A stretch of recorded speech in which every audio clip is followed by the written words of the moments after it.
Bonjour à tous et bienvenue au Salon des maires.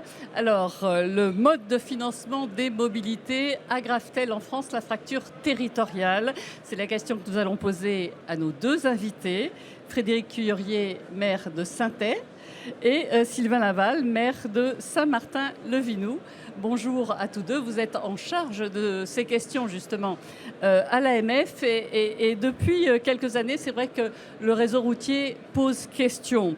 La voiture représentant 65, plus que ça, même 90% des déplacements, nul besoin d'évaluer l'importance du réseau routier. Ce réseau routier, il est à la charge des communes pour 65,5%. Alors au passage, le réseau routier en France, c'est 1 million de kilomètres. Alors je vous pose la question, Frédéric Cuillerier, est-ce que les communes ont les moyens d'entretenir un tel chantier ? Alors, il faut rappeler les chiffres de façon précise. Le réseau routier, c'est 1 100 000 kilomètres. Oui, c'est particulièrement précis. L'État a à sa charge 10 000 kilomètres, ce sont les nationales. Et puis également les autoroutes, 9 000 kilomètres, 10 000 kilomètres. Les communes, elles, ont à leur charge, vous l'avez dit, 65% du réseau routier français, c'est-à-dire 717 000 kilomètres de routes, ce qui est considérable, plus 120 000 ponts. Et il ne faut pas oublier aussi que nous avons à notre charge 700 000 kilomètres de chemins ruraux. Et s'ajoutent 63 000 kilomètres de pistes cyclables.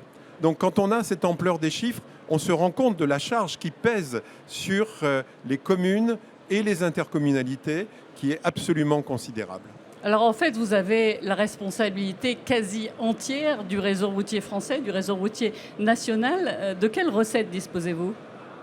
Alors effectivement, c'est une grosse responsabilité et avec, comme l'a dit Frédéric, beaucoup de kilomètres derrière. La difficulté, c'est qu'aujourd'hui, nous sommes seuls face à ce sujet avec notre budget propre communal ou intercommunal. Et donc, ce ne sont pas des ressources affectées. Et c'est toute la difficulté que nous avons, c'est que nous devons nous débrouiller et qu'on ne crée pas de modèle de financement des routes en général et particulièrement des routes locales, des communes ou des intercommunalités.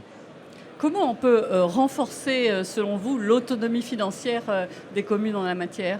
Il faut savoir que l'autonomie financière des communes a été très largement attaquée au cours des 15 dernières années, puisque il y a 15 ans, nous avions 62% d'autonomie financière et aujourd'hui, nous sommes tombés à 35%. Donc les communes ont une marge de manœuvre qui est extrêmement faible et sur ce point, il faut bâtir un nouveau modèle économique de la route. Il faut savoir que l'État reçoit de l'ordre de 50 milliards de recettes liées à la route et n'en reverse que des miettes aux communes.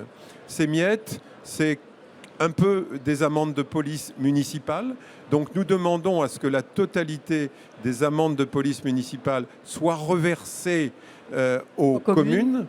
Ensuite, nous pouvons aussi obtenir un effort supplémentaire des concessionnaires des réseaux qui viennent à certains endroits plus ou moins endommager nos routes. Et puis, il y a encore d'autres solutions. Les concessions autoroutières vont arriver à terme dans les années 30. Là aussi, il doit y avoir un partage beaucoup plus juste qui doit être fait. Donc, si vous voulez, on est là sur un nouveau modèle économique qui est à bâtir. Nous avons, avec mon coprésident Sylvain, à diverses reprises appelé l'attention de l'État sur ce point. Et pour l'instant, nous n'avons pas de retour. En priorité, qu'est-ce que vous demandez à l'État ? La priorité des priorités. Qui est les recettes affectées pour les communes. Et comme l'a très bien expliqué Frédéric, nous ne demandons pas des impôts nouveaux, nous demandons de réaffecter des recettes qui existent déjà, qui devraient financer la route, mais qui n'y vont pas.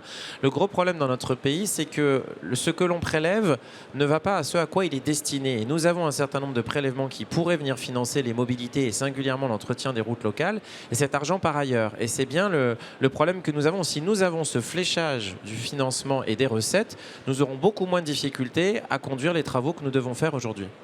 Quand on parle, par exemple, du versement mobilité, d'abord en quoi ça consiste et quelle en serait la modification ? Alors, le versement mobilité, c'est un impôt sur la masse salariale des entreprises de plus de 11 salariés qui permet de financer les autorités organisatrices de mobilité, c'est-à-dire les agglomérations, les intercommunalités qui rendent du service public de mobilité à leurs habitants, à leurs usagers. C'est des services de transport en commun, ça peut être des services vélo, des services de covoiturage. Donc là, pour le coup, c'est une des rares recettes qui est affectée dans notre pays, très précisément au financement des services de mobilité. Mais ça ne règle pas la question sur laquelle nous parlions à l'instant des infrastructures. Et puis en plus, vous êtes totalement responsable, évidemment, en cas de défaut d'entretien. Quelles sont vos responsabilités ? Nos responsabilités sont totales aujourd'hui. Nous avons une responsabilité civile et une responsabilité pénale qui pourrait être remise en cause, qui pourrait être mise en cause dans l'hypothèse où nous avons une route qui comporterait des défaillances et qui pourrait provoquer un accident. Notre responsabilité est lourde. Et la grande difficulté, c'est qu'il y a beaucoup d'inégalités dans ce domaine parce que vous avez des communes à faible dimension qui ont 400, 500 habitants, avec un budget de 500 000 ou 600 000 euros, mais qui ont une même longueur de route qu'une commune qui va être 10 fois ou 20 fois plus importante. En gros, si vous voulez, en moyenne, les communes ont entre 25 km et 40 km de route.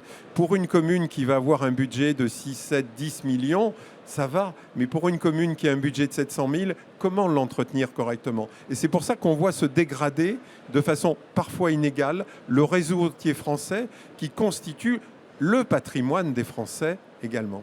Alors c'est un peu la question que j'allais vous poser. D'ailleurs, Sylvain Laval, quel constat vous faites de l'état des routes sur le plan national ? Vaste sujet, me direz-vous.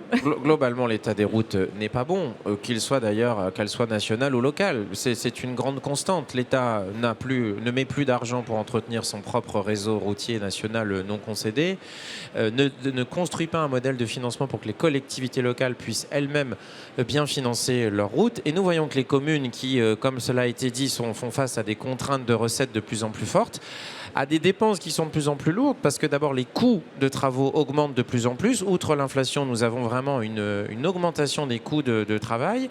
Et puis nous avons globalement un patrimoine qui est en mauvais état, qui se dégrade. Donc plus vous allez avoir des opérations de rénovation structurantes à faire, plus la facture va augmenter. Ce à quoi vous ajoutez aussi les effets du réchauffement climatique qui dégrade la qualité de nos infrastructures routières.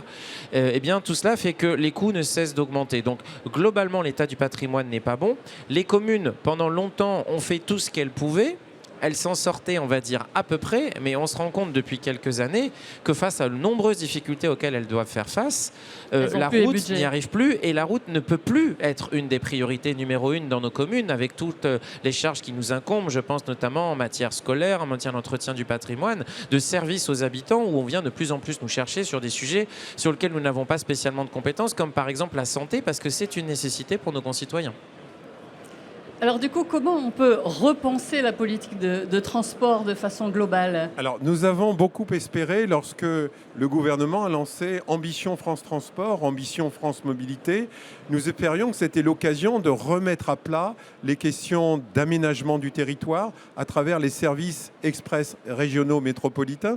Et avec Sylvain, nous avons développé le concept de dire le service express régional métropolitain doit aussi irriguer vers les zones périurbaines et les zones rurales. Et c'était là l'occasion. Les zones rurales sont totalement tributaires de la route aujourd'hui. Et oui, elles sont totalement tributaires de la route, mais en créant des points de multimodalité dans les zones, juste en limite des zones rurales, on peut à ce moment-là faire converger vers ces points faire converger des routes, des pistes cyclables, des moyens de transport collectif qui font qu'en même temps, on réhabilite la route en milieu rural ou en milieu périurbain et nous favorisons les mobilités dans ce secteur parce qu'aujourd'hui, nous sommes confrontés à une véritable fracture territoriale en matière de mobilité. Alors globalement, qui doit faire quoi finalement en matière de transport en France ? Écoutez, il y a des choses qui relèvent du niveau de l'échelon national et notamment la question ferroviaire, je le rappelle, on l'oublie souvent, est censée relever de l'État, qui a la compétence en la matière et qui malheureusement l'assume de moins en moins dans sa capacité à financer et à soutenir le développement et l'entretien des infrastructures.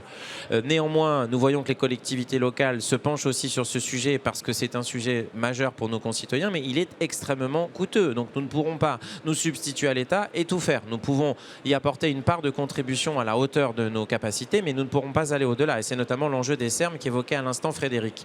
Et puis après, il y a toute l'organisation locale des systèmes de transport et de mobilité qui, là, relève directement des collectivités locales, essentiellement des intercommunalités qui ont cette compétence de mobilité locale et qui s'organisent à l'échelle parfois de bassins de vie, en se regroupant ou pas, pour faire du service de transport collectif, du service vélo ou du service de covoiturage. Et puis n'oublions pas que les régions sont aussi autorités organisatrices de mobilité à leur échelle, et notamment sur les circulations ferroviaires régionales, puisqu'elles gèrent les réseaux de trains express régionaux et qu'elles coordonnent aussi les liaisons interterritoriales avec des cars express, comme on dit, des cars interurbains qui relèvent là des régions. Donc on a grosso modo 3 acteurs, l'État, les régions et puis les intercommunalités. Donc globalement, comment revoir complètement le cadre budgétaire ? Alors, il faut déjà réouvrir la compétence autorité organisatrice des mobilités. Parce que lorsque cette compétence a été proposée aux communes et aux intercommunalités, seulement 53% des intercommunalités ont pris cette compétence autorité organisatrice des mobilités. Ce n'est pas suffisant pour pouvoir vraiment créer un véritable réseau, mailler l'ensemble du réseau au plan national en lien avec les régions. Donc nous demandons, nous, pour commencer, la réouverture d'un temps de choix de compétences pour être autorité organisatrice des mobilités. Puis plus, comme le signalait également Sylvain, pouvoir après se regrouper à l'intérieur d'un bassin de vie pour imaginer des mobilités, des transports collectifs à l'échelle de la vie de nos concitoyens. Le bassin de vie porte en lui un mot qui est important, qui est la vie quotidienne de nos concitoyens. Et c'est là où nous devons impérativement travailler tous ensemble.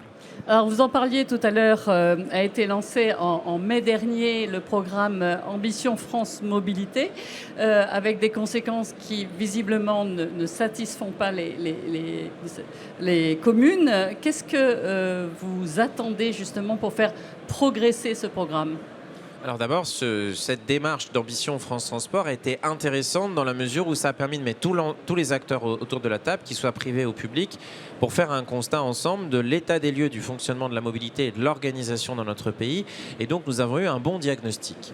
La difficulté que nous avons, c'est que maintenant il faut que tout cela puisse déboucher sur quelque chose. Il y a eu des constats qui ont été faits, il y a eu des propositions qui ont été posées, nous en avons fait, cela a été rappelé, mais nous n'avons pas de retour, si vous voulez. C'est-à-dire que l'État, pour le moment, ne s'est pas positionné pour une raison très simple, c'est qu'il est extrêmement coincé sur la question budgétaire, même si tout ne relève pas du budget, c'est un des éléments quand même importants. Donc on a un État qui pour le moment est un peu en pause sur la suite à donner, et nous attendons évidemment qu'il y ait à la fois un modèle de financement des mobilités, comme je le disais tout à l'heure, mais aussi une réorganisation aussi des compétences et des services lorsque cela est nécessaire. Et là pour le moment évidemment nous n'avons pas grande réponse sur cette question. Et puis il faut regretter également que la question des voiries locales, des enjeux locaux a été écartée de cette conférence dont on nous a dit qu'elle était sur des enjeux nationaux, ferroviaires ou routiers. Et donc le bloc local, communes, intercommunalités et même les départements dans une certaine mesure ont été volontairement par l'État mis de côté. Donc ça ne peut pas répondre à nos problématiques et donc nous sommes toujours dans l'attente. Vous vouliez rajouter quelque chose, Frédéric ? Oui, ajouter aussi que nous avons depuis 2020 construit dans les communes et les intercommunalités 13 000 kilomètres de pistes cyclables et piétonnes. Le gouvernement s'était engagé, avait signé pour un plan marche et vélo de 2 milliards et aujourd'hui ce plan est abandonné. Donc on voit que les engagements de l'État aujourd'hui, c'est un peu une peau de chagrin et toutes ces questions ne sont pas traitées sur le plan financier et pour nous ça finit par poser des problèmes qui sont considérables et nous allons voir si rien n'est fait, le réseau routier français se dégrader petit à petit, ce qui n'est pas acceptable. Dernière question que je vous pose à tous deux assez rapidement.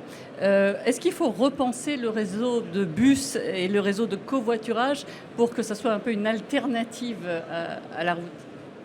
C'est en cours, je dirais, à l'échelle des intercommunalités, à l'échelle des métropoles. Les réseaux de bus sont bien pensés, sont nettement améliorés.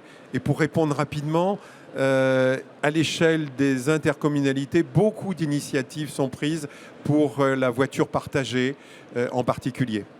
Merci beaucoup, messieurs, de vos éclairages et très bon salon à vous. Bon salon des maires. Merci à vous.